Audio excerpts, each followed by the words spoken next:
If you've come to this video looking for some certainty and some information about the real estate market, you're in the right place. My goal with this video is to provide some context for what has happened in our market in the past from a supply and demand standpoint, interest rates, prices, all of these different things. And I want to make this as simple as possible. I want to provide clarity to this. I want to make sure our clients are educated. And I'm going to talk about from a historical, factual standpoint, what we've seen in the past and how it relates today. One of the things I want to bring clarity to is what happens to the real estate market when interest rates increase, aside from simply making monthly payments more expensive for borrowers. So you'll notice this is a chart that on a national scale represents what happens to the real estate market when interest rates rise by at least 1%. And there's been 6 instances in the last 30 years where that's happened. You'll notice on the very bottom, the average interest rate increases during these periods has been about 1.5% in about 13 months. Now, in our market today, we've seen about a 3.5% to 4% increase in interest rates in about that same time period. So more than double the increase in rates in the same amount of time. Now, you'll notice on the right-hand side, historically, that has never decreased housing prices. But what it does do is it does decrease the amount of homes sold. So in other words, less buyers and sellers participate in the market and the market slows down. Here's a chart that represents the average mortgage interest rate in the Lansing area going back to 2014. And this is important because we're going to relate the mortgage interest rates to what prices have done, to what inventory has done, to the total amount of homes that have been bought and sold during this time period relative to mortgage rates. And there's a saying in real estate that you can tell how the real estate market is doing by how affordable it is for most people to own a home, right? So back in 2014 through basically 2019, we hovered in that 4 and 4.5% range. Occasionally, you saw a 5 to 5.25% in 2018. And then you'll notice in 2020, right around the COVID lockdowns, we started to see interest rate decreases. 2021, the lowest interest rates in the history of the country. 2022, they started to creep up to combat inflation. And now 2023, the highest mortgage rates we've seen since the early 90s. So now that we've seen what interest rates have averaged over the last 9 years, let's relate that back to the total number of homes sold. So theoretically, as interest rates increase, less homes are bought and sold, and as interest rates decrease, more homes are bought and sold. So you'll notice in 2014 through 2017, we remained in that 4 to 4.5% interest rate range, and unit sales started to increase steadily. In 2018, interest rates increased just slightly, and we saw a slight drop off in unit sales. And then in 2020, right around the COVID lockdowns, we saw interest rates began to decrease, therefore more units picked back up. And in 2021, the lowest interest rates in American history, almost a record-setting number of homes bought and sold that year for our area. And in 2022, the Federal Reserve got a little bit more aggressive in combating inflation, raising interest rates. We began to see a drop-off in the total amount of homes sold. And then in 2023, the highest interest rates since the early 90s, and we've seen yet a 20% decrease in the total amount of homes sold. So not necessarily shocking, and this lines up with the historical averages, with the historical pattern of what happens to the real estate market when interest rates increase. Now, one of the biggest questions we've gotten this year is, simply, is the market overpriced? And one of the major drivers that determines what prices do is our supply on the market, or simply just how many homes are available to buyers at any point in time. And this chart represents the total amount of listings available on average at any point in time during these different years in our market. So you'll notice over time, of course, inventory has decreased. That's partly because builders just have not been building. We have consistently underbuilt homes in this country for about the last 12, 13 years. So when we talk about prices decreasing, part of what the issue was in 2007 and leading up to the crash is we had 4.5 months worth of inventory already on the market, meaning if nothing new at the market, it would take about 4.5 months for everything to sell.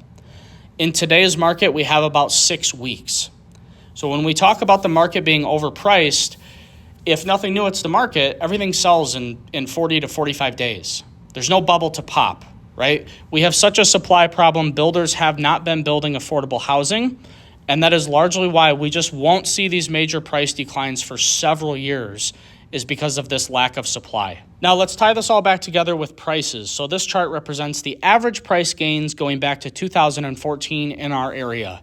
And from 2014 to 2019, you'll notice we saw, on average, for the most part, we stuck in that 5.5 to maybe high 6s, low 7% appreciation rates during that time period. And if you'll recall, interest rates were about 4 to 4.5% during this time period, right? Relatively affordable. And on the inventory graph, if you recall, buyers had a fair amount of choices at any point in time. Now, starting in 2021, interest rates became the lowest ever in U.S. history. Lots of people were participating in the market, and we saw some pretty major price gains. Now, in 2022, interest rates started to increase, so appreciation rates started to taper back a little bit. And if you recall on the closed sales graph, we also had a little bit less homes bought and sold in comparison to 2021. So again, indicative of interest rates causing the market to slow down, but prices still appreciating. And then in this year, we've seen about 6% increase in prices year to date. So again, interest rates not inherently decreasing prices, but rather because of the lack of supply. In today's market, we have 20 to 25% less buyers than in recent years, and yet prices are still appreciating. But again, that's largely because of the lack of supply. So if you're looking at this wondering if it is inherently a bad time to buy or sell because of rates, you might consider that prices are likely to still go up for the foreseeable future. We just don't have the supply to justify major price declines. Now, one of the most prevalent topics that I think has been on most people's minds this year is, should I wait to buy or sell until interest rates come down? There's not a right or wrong answer. We are never going to tell you what you should or should not do. I will simply offer you some data, and I'll throw my prediction in there for prediction's sake. I don't have a crystal ball. I am basing this prediction on some data that we have and some things that I just personally believe in. So take that for what it's worth. I feel that when interest rates decrease and we get consistently under about 6.5%, that seems to be the threshold for buying activity in our area, that theoretically 10 to 15, 20% more buyers are going to re-enter the market, right? Not all at once, but slowly over time, we will see both the pace at which homes are selling and prices take back off a little bit. Not in 2021 sense, but likely similar to 2022, because we are still going to have a supply problem. Builders are going to need several years to build enough homes to satisfy demand. Now, I believe that because unemployment is historically low. If 1 million people became unemployed tomorrow, we would be at or near the 4.5% unemployment mark, which is the historical average in the United States. We currently have close to double the amount of job openings than we do people unemployed. So theoretically, if unemployment increases, there are jobs that are available for these people to obtain.